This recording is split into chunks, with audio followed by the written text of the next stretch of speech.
And I'm really close to an MC by the name of Breeze Everflowing, right? Who was just on the open mic a couple of weeks ago. Still my friend to this day. Pivotal person in New York City hip hop underground to be exact. And really, for people who are watching this, I would do his resume a disservice. So you really should Google Breeze Everflowing. But I'm friends with this gentleman, and Breeze tells me that there's a show on MTV that's starting. It's called Direct Effect, right?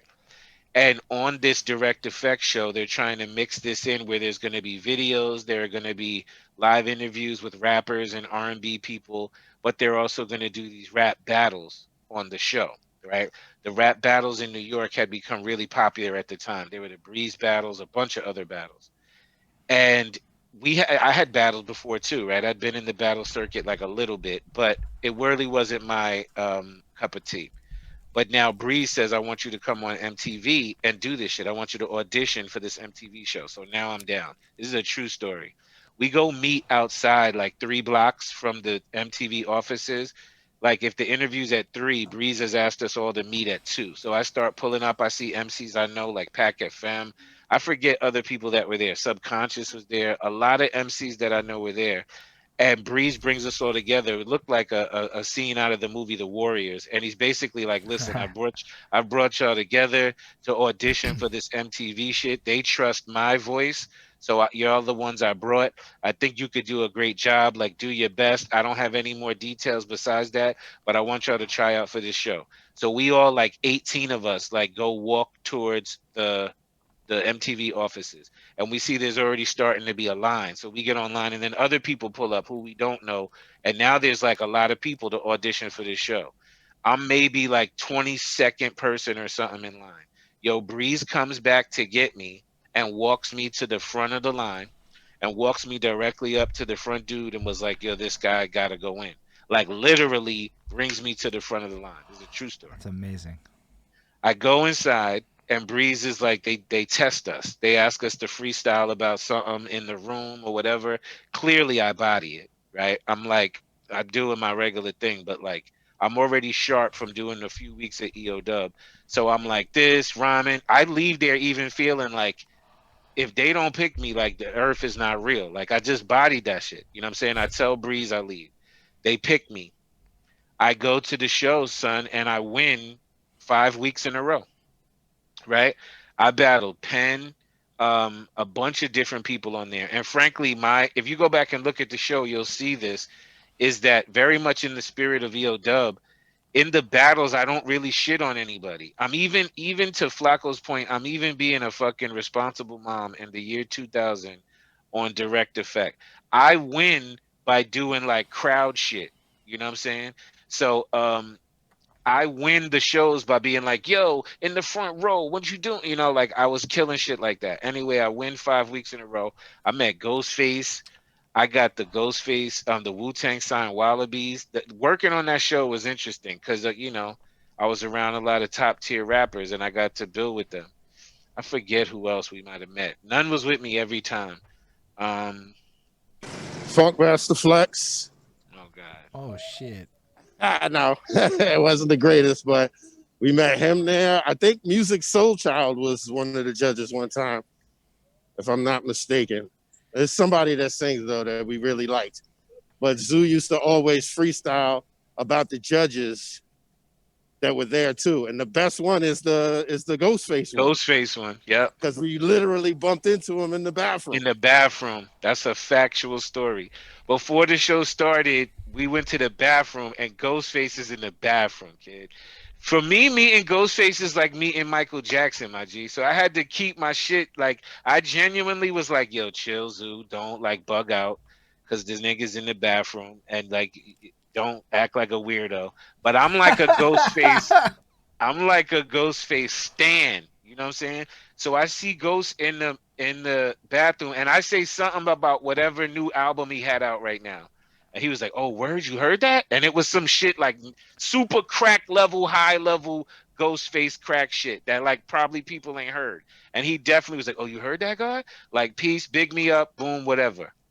Went out. He was one of the judges. Went out there, did the show. And they actually, it was him that they passed the mic to ask who won. And he was definitely like, yo, I'm gonna go with my man in the red right there. And I definitely, that was me, embodied that night. Anyway, the reason I'm even telling you this story is to get to this, right? So finally I lose on the fifth night of the direct effect battles. And who do I lose to? Breeze Ever Flowing, who actually Mm. was the person who brought me on the show and walked me to the front of the line. And interestingly enough, Breeze beat me by using the same technique that I had used throughout the other challenges. Like I told you, I wouldn't really shit on the other rappers. I would talk about other stuff and I would big up the judges. Yo, Breeze even started his rhyme by like bigging me up.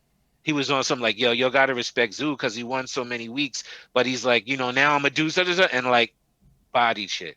He like gently escorted me the fuck up out of there with that. But it was so serendipitous because he was the one who put me on, right?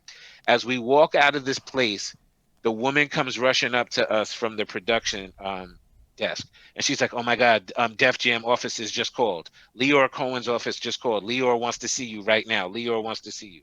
Now, again, for your audience and even for you, you don't know Like who. I'm like, who's Yeah. Leor Cohen? So Leor Cohen at the time was running Def Jam. Leor Cohen is known for working with Kevin Liles, for working with Russell Simmons.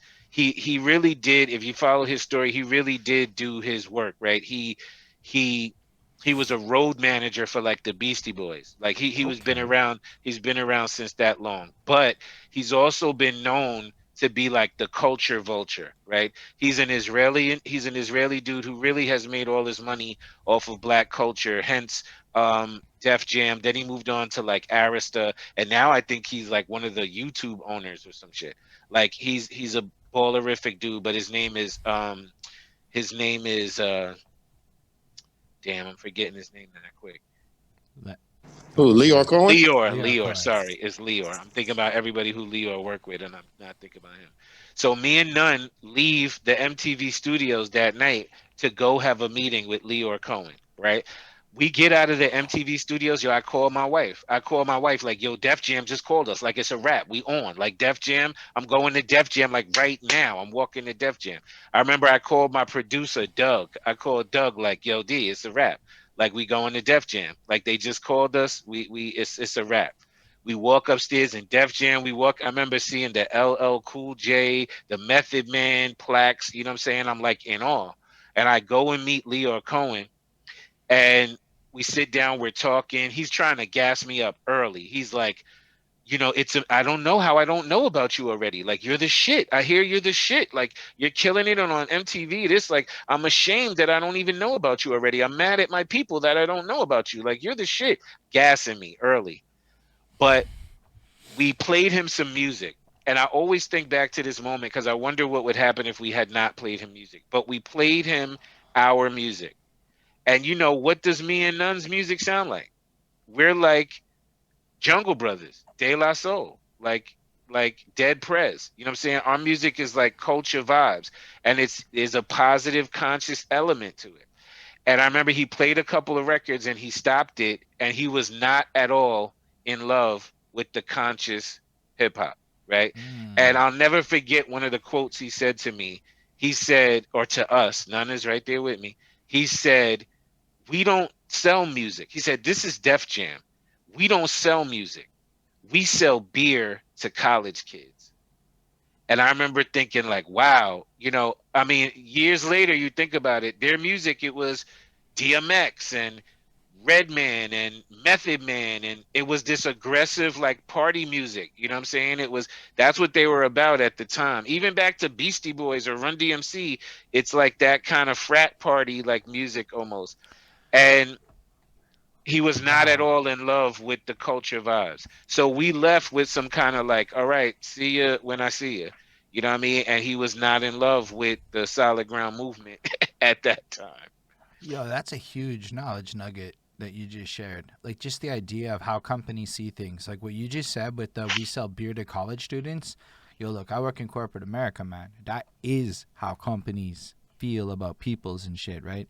It's Yep. not like there's no fucking love for the consumer and shit, whatever. Yep. But as you say it, and I think about the roster and I think about the energy, and I'm like, like young at that point when that shit's all popping off, and it was Hmm. meant to like be like this cool energy, and that's crazy to think about, especially with the video games and everything else that ended up coming around with that.